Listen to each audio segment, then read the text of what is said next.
Stugotz, I got a topic for you. What do you got? Your dream ESPN foursome. You're going golfing. Right. It's you and 3 other members of the ESPN family. What's your dream golf foursome? I have to choose from within the company here. Within the company. And they have to be active. Stu, you want me to give mine so you can think? Scott Van Pelt is in mine, so that's one. Okay.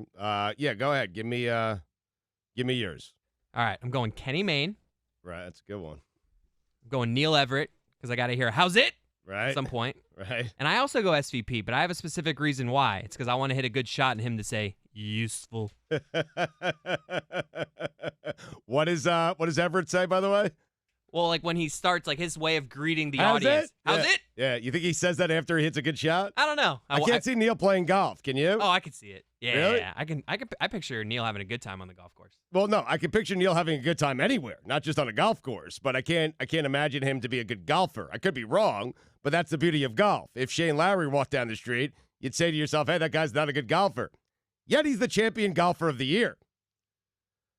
Guillermo, do you have a dream foursome within ESPN? You hate golf, Billy. I don't hate golf. I'm just not confident enough with my golf abilities to actually play. Like, I've taken lessons, I've gone to classes and stuff like that, but I've never played a full game just because I have absolutely no control of where it goes when I'm on the range. Right. So I don't want to play a game and be hitting cars that are driving by or hitting people. So I'm like, it's better for everybody that I don't involve myself in that. Okay. But then I find out that everybody's really bad at golf. Yes. And Yeah. Billy's not that terrible. I've seen Billy swing a golf club. Well, Billy's a good athlete. Yeah. He's an underrated athlete. He really is. Do you have a? But just imagine you have 3 to 4 hours to kill with someone at ESPN. Who would the 3 people be? I guess. Come back to me. All right, we're coming.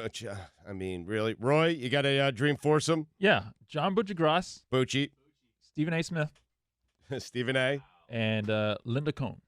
Linda Cohn. That's an excellent Wow, that is a very good one. Stephen A. said he's going to take up golf. He said he has no idea where the ball's going to go, but he will be the best dressed guy out there. Reminds me of Mike. Yeah, Bill. I'm ready. All right. Stephen A. Smith, Yeah, Stephen A. Molly, Yeah. Max. Okay, that's pretty good. Stugotz, why are Wow. you writing down Oh our my selection? God. I know, because so I don't take your selections. I want to have an original threesome here. You know what I'm saying? Mike, who do you, by the way, I will tell you that Mike has done the single most impressive thing I've ever seen on a golf course. A par 3, 11th hole at my course, 121 yards out, and Mike stuck it within 5 feet with a driver. Boomstick.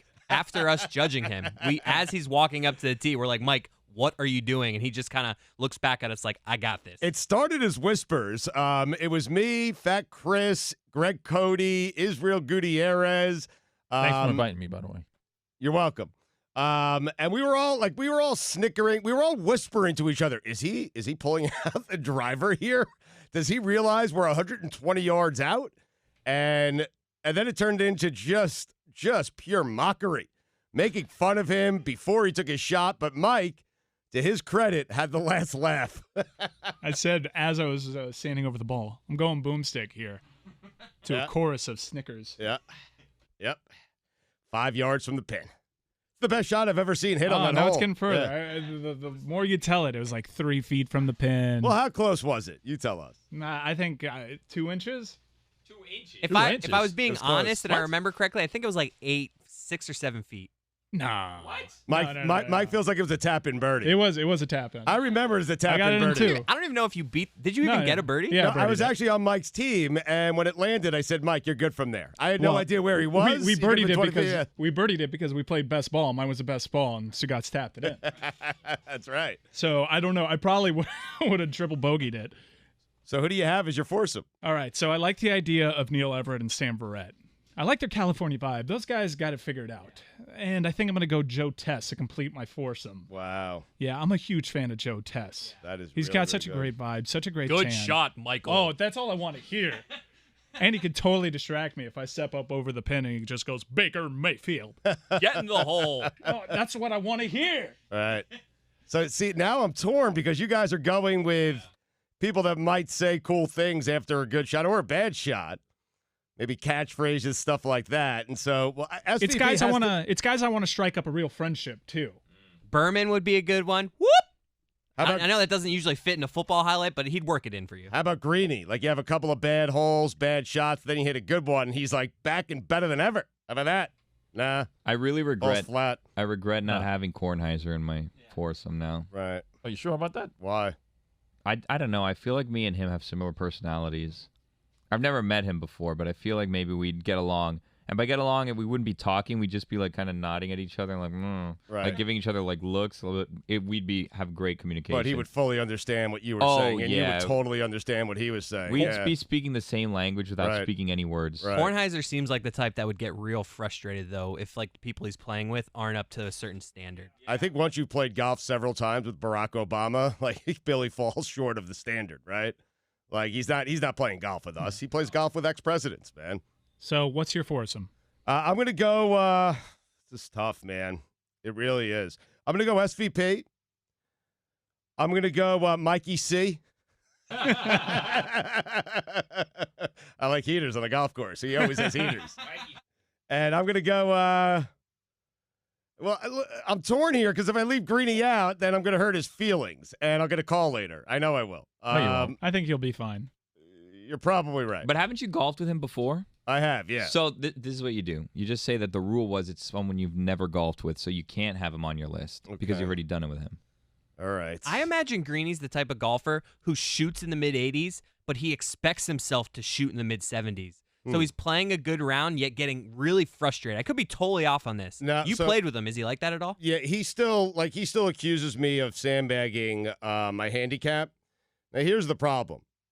When I got to the golf course with Greeny, right down here on Miami Beach, I gave Greeny my handicap from the blue tees. And when we got there, Greeny wanted to play from the white tees, which are a lot closer than the blue tees. And so, but he told me, just roll with your handicap. I said, I'm going to beat you if you're going to give me that. Like, I think I was playing at a 15. He was playing. Greeny had like an index. It was like a 9.1.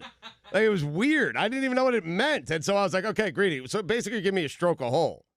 Or a stroke on the, on the No, on the 7 hardest holes on the course. This story has changed in the times that you've told it. Because Mike, he wanted to play white tees. I know, wanted to play blues. But you're making yourself a lot more transparent about your handicap than you were.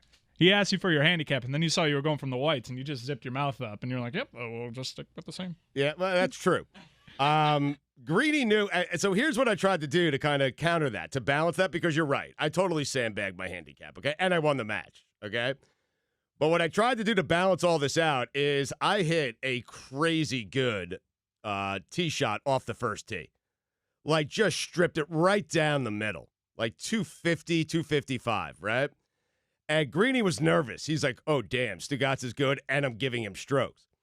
What I did with the next ball, my approach shot, is I hit it to the left, over the road, into someone's yard. On purpose? On purpose. Huh? Purposely, of course, yes. Ball was in someone's front lawn, okay? To which Greeny said to me, oh, boy, Stugotz is not a very good golfer. Greeny's on the green, okay? He's on it, too, in regulation. And then I take out the sand wedge from the lady's front lawn, and she's sitting out on the patio, and she's sipping some lemonade.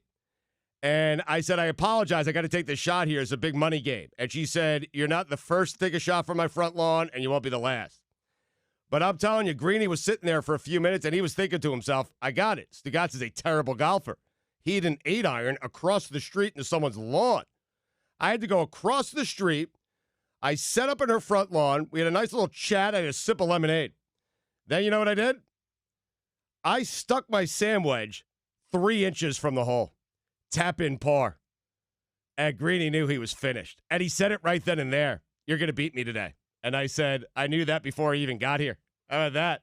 He said, how'd you know? I said, because my handicap is a lot better than I just told you. How about that? None of this is believable. It's because I just lied the entire thing.